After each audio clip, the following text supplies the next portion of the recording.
Hare Krishna. So we are discussing the 7 perfections of chanting. So we have discussed Cheto Darpana Marjanam, Bhava Mahadavagni Nirvapanam, Shreya Kairava Chandrika Vitaranam. And the 4th one now, Vidya Vadu Jivanam. So Lord's Shakti manifests in 2 ways, Vidya and Avidya. So Yoga Maya or Krishna Swarup Shakti, she manifests as Vidya. The same potency also manifests as Mahamaya or Avidya.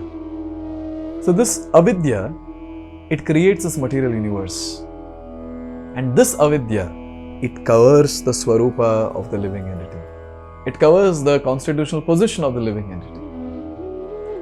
So now, when a living entity comes in touch with a devotee, and by the mercy of a devotee, when he starts practicing Krishna consciousness, sincerely, seriously, and when the first rays of pure devotional service touches this living entity, so at that time Bhakti Devi, she eclipses this avidya. She destroys these gross and subtle coverings that the living entity has.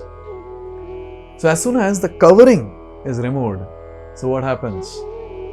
The living entity, he gets reinstated in his constitutional position. And the best part is, the living entity, the spirit soul, that is all of us, we are able to realize our relationship with Krishna in a very, very specific way. Therefore, it is described, yes, chanting the holy names of the Lord is the topmost knowledge. Indirectly, topmost knowledge in the material realm, but more importantly, it is life and soul of all transcendental knowledge, because it does 2 things.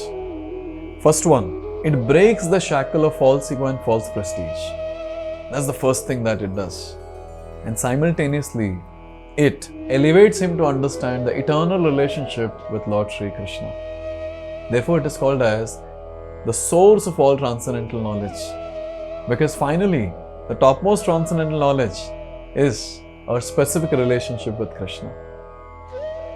So, the time will not be very far when we will also reach that point, when we will be revealed or infused by this topmost spiritual knowledge about our specific relationship with Krishna.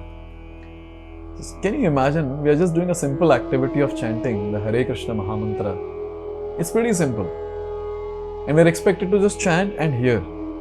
If we can continue doing that with a sincere heart, the rest of the things, Bhakti Devi will take care.